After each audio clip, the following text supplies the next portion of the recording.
Okay, good afternoon, everybody. So we are 1 hour after lunch. I can see that some people are, getting a little bit tired in the seats. So feel free, okay, before I start, if you need to stretch, just stand up and stretch a little bit. All right. So while you're doing that, I'm going to just do a quick introduction of myself. Okay, I'm Chef Eric, basically from Singapore, and I'm running my own consultancy in multidisciplines. Professionally, I'm trained as a chef, majoring in Western previously, and been doing Asian for the last 20 years. And I do have a bit of food science background, given the nature of the different job scopes I've gone through. So usually I'm able to deal with culinary artistry and food science at the same time. My race group is, because in Singapore, we are a very young country and we're made up of 3 major races. So my race group is Chinese. So my ancestry, my grandparents came from Chaoshan, China. So 我的祖籍是潮州汕头. Okay, so I can speak Teochew. What I thought Teochew way. Okay, so today I'm going to share with you a little bit about spices in Singaporean cuisine. The country is very young. We are barely about 200 years old. Okay, so compared to all the regional Southeast Asian foods, which history goes back a long way, Singaporean food is actually considered still quite young and constantly evolving. All right. So can we have the next slide, please? Okay, first of all, a little bit more about myself. I've been doing this profession for the past 35 years. I love Asian food. It's my heritage. I'm doing lots of work on media, consultancy work in restaurants opening, giving seminars and talks and stuff like that, as well as also doing research projects relating to food science, food manufacturing and stuff. Sorry, the previous one. Yeah. And no, not this one. Previous one. Previous two. Yeah. Okay, just stay here first. Oh, okay. So as I mentioned earlier, my dialect is Teochew, okay, which is also called Teochew here in Thailand. And in the process of my work, I've also written 2 cookbooks on Teochew cuisine. So the difference between Teochew food in Singapore and what we have back in China, okay, is because the ones that we have in Singapore has been evolved due to all the influences from the different migrants that came in. So in Chinese, we should say that 我们已经有了一个南洋潮州的印象。Whereas back in China, okay, the Chaoshan Chaozhou is still very dominant in the region, especially even in Hong Kong and Taiwan. Okay, so I've done Singaporean food in many countries, London, the Middle East, in India, even all the way to Brazil. So brought the cuisine quite far ahead. Now, what is Singaporean cuisine, as you would see here? All right, basically we are made up of 3 major influences from the different ethnic heritage groups, which is Chinese, Malay, and Indians. Okay, and then we have 2 major mixed heritage from the result. We have Eurasian food, where it's like a little bit local and it's a little bit Western combined together. Western meaning British influences, Dutch influences, French, Italian, Spanish influences. And then we have what we call Peranakan, which we co-share this with our Malaysian neighbor.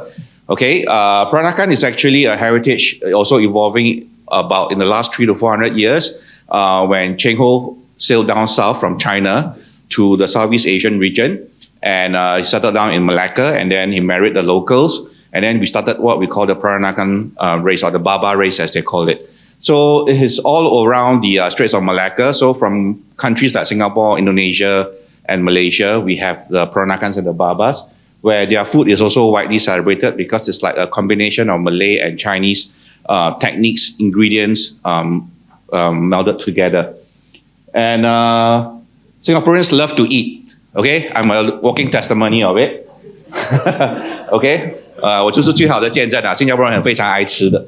所以we can eat round the clock. Okay, in Singapore, you can find food at any time of the day, any time of the night. So you never go hungry, all right? And my expatriate friends who come from Europe and the US and other parts of the world, they tell me that, wow, in Singapore, we can have 30 different breakfasts in a month. 就是说每天吃个不同的早餐 Okay, 一个月里面30不同的 because we have Indian, Malay, Chinese breakfast, and each raise the breakfast, we have like about 10 to 12, 15 varieties. So you can't even finish everything in a month if you were to eat a different breakfast every day. I'm proud to say that Singaporean food has been exported out of the country to places like as far as New York. Okay, we have a lot of overseas Singaporeans or Singaporeans engaged for consultancy jobs in opening up Singaporean themed restaurants in the United States, in Europe, in Middle East as well. So although we are a young cuisine, but we have managed to export out our flavors. And just in the last 2 to 3 years, we have been recognized as the UNESCO World Heritage Hawker Street Food. So this is actually quite a proud achievement because, you know, being a young country, people will look at us and say, what is Singaporean food? There's so many ways to define it. And we are very proud that, you know, we were accredited with this recognition. Of course, it also raised a little bit of hoo-ha with our Southeast Asian neighbors. But the thing is that what we have successfully done is that we have actually integrated all the cooking techniques and ingredients from the 3 major races and plus the so-called Western influence and created a very unique hybrid that is celebrated by many people. So as all the cuisines would have, we have spices and herbs, okay, in our cuisine, lots of it. And coming from the fact that we are in this part of Southeast Asia where there are a lot of fresh herbs and fresh spices that we can use. But our Indian migrants brought with them all the dry spices from India, and our Chinese ancestors also brought in some of the dry spices from the Silk Road alongside. And then we have a huge wide variety of different spices, as we've seen here, from turmeric to peppercorns to star anise to different types of chilies as well. And we also love our herbs. As you can see, Singapore is a tropical climate, so all the tropical herbs like lemongrass, galangal, curry leaves, laksa leaves, they all grow very well in our climate. So in our evolution of the Singaporean cuisine, we have also incorporated all these spices and herbs into our foods. Okay, so how do we define what is Singaporean food? It's very challenging because we are always constantly debating with our Malaysian neighbors, you know, who has what and whose recipe is better. But anyway, we've come to this conclusion that our key dishes are always defined by the formulation of spices in each recipe because, you know, it may be the same recipe or similar recipes across the whole entire Malaysia, Indonesia, and Singapore region, but then Singapore defines itself by the ratio of the spices. So in some places, you get more intense coriander powder, some places you have more cumin. So the amount of spices in each recipe actually determines our recognition. And the one thing about Singaporean evolved dishes is that we love to combine fresh and dry spices together. So our Indian friends, previously they used to use a lot of dry spices, but recently their evolution of their cuisine, the modern Indian interpretation, they've started to use more local spices and incorporate all the fresh spices in, including garlic, ginger, galangal, okay, and fresh turmeric as well. And we love to create a balance of taste, okay, and aromas with all these fresh and spices and herbs that expresses sweet, herbal, earthy, and bitter nuances. So we understand the profile of each type of spice, and then from there we create, okay, with all this knowledge and to get the balance.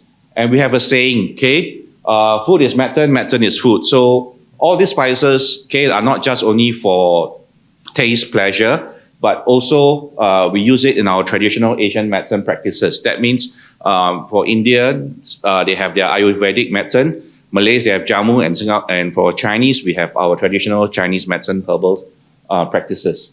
Okay, so we consume spices also for functional properties and well-being, so not just for taste and aroma. All right, okay. Now, when you come to Singapore, okay, these are all the famous local dishes that has got very complex herbs and spice combination. So from our famous chili crab to our soy braised dishes to our Malay mee rebus, our Indian fish head curry, and uniquely Singapore, this dish on my left hand here, this is laksa. Okay, a very complex dish with fresh and dry spices. So all of these signature dishes that we have, okay, without the herbs and spices used, you will not be able to create what the dishes are famous for. Okay, and interestingly, they also involve multi-racial cooking techniques and applications. Okay, yeah. Now, just now I mentioned a little bit about traditional Asian medicine. So we also use spices and herbs in our local dishes. The one I have on the left is nasi ulam, which is like a rice dish. It was created by the Malays because in those days when we were still staying in kampong houses, everybody had their own garden plots. So all the garden plots, they grow different kinds of herbs, okay? And then they harvest the herbs, they shred it up, mix it up with leftover rice, add some dry ingredients, and then it becomes a meal for the next day.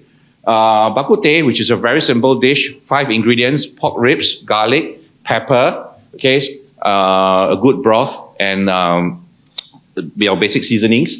And it's actually a dish that was invented by the Chinese coolies who needed a nourishing broth to warm their bodies after a hard day's work. So it has evolved into one of the most popular hawker dishes that we have in Singapore.